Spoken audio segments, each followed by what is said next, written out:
पुराने समय में एक सेठ जी के 7 पुत्र थे। सातों के विवाह हो चुके थे। सबसे छोटे पुत्र की पत्नी बड़े सच्चरित्र वाली, बुद्धिमान और सुशील थी, परंतु उसके कोई भाई नहीं था।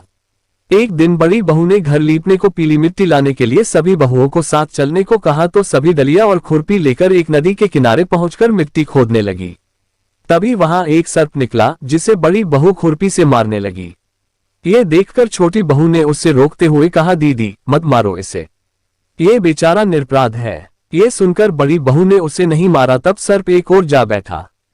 तब छोटी बहू ने उससे कहा, हम अभी लौट कर आती हैं, तुम यहां से जाना मत।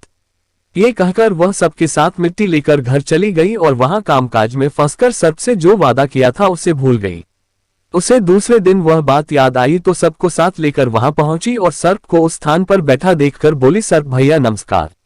सर्प ने कहा, तू भैया कह चुकी है इसलिए तुझे छोड़ देता हूँ, नहीं तो झूठी बात कहने के कारण तुझे अभी डस लेता।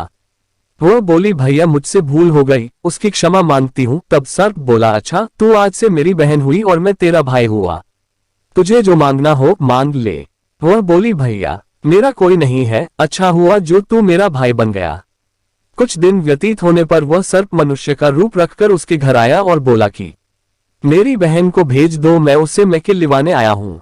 सबने कहा कि इसके तो कोई भाई नहीं था, तो वह बोला, मैं दूर के रिश्ते में इसका भाई हूँ, बचपन में ही बाहर चला गया था। उसके विश्वास दिलाने पर घर के लोगों ने छोटी को उसके साथ भेज दिया।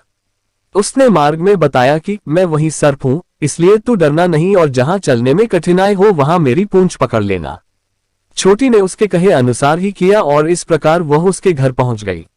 वहां के धन ऐश्वर्य को देखकर वह चकित हो गई। एक दिन सर्प की माता ने उससे कहा, मैं एक काम से बाहर जा रही हूँ, तू अपने भाई को ठंडा दूध पिला देना। उसे यह बात ध्यान न रही और उसने उसे गर्म दूध पिला दिया, जिसमें उसका मुख बेतरह जल गया।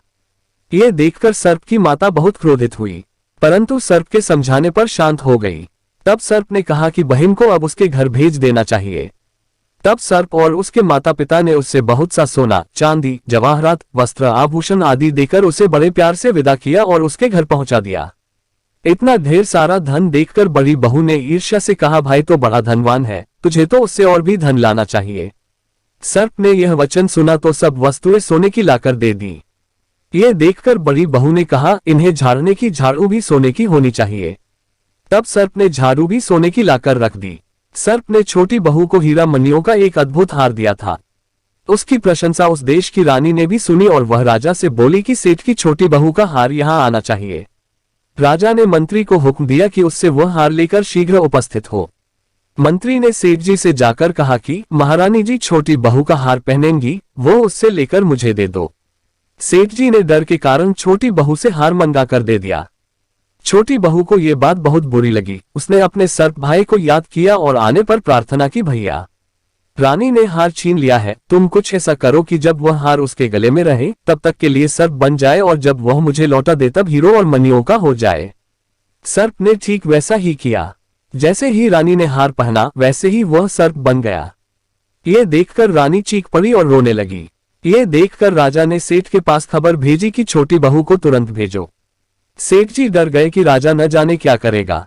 वे स्वयं छोटी बहू को साथ लेकर उपस्थित हुए। राजा ने छोटी बहू से पूछा, तूने क्या जादू किया है, मैं तुझे दंड दूंगा।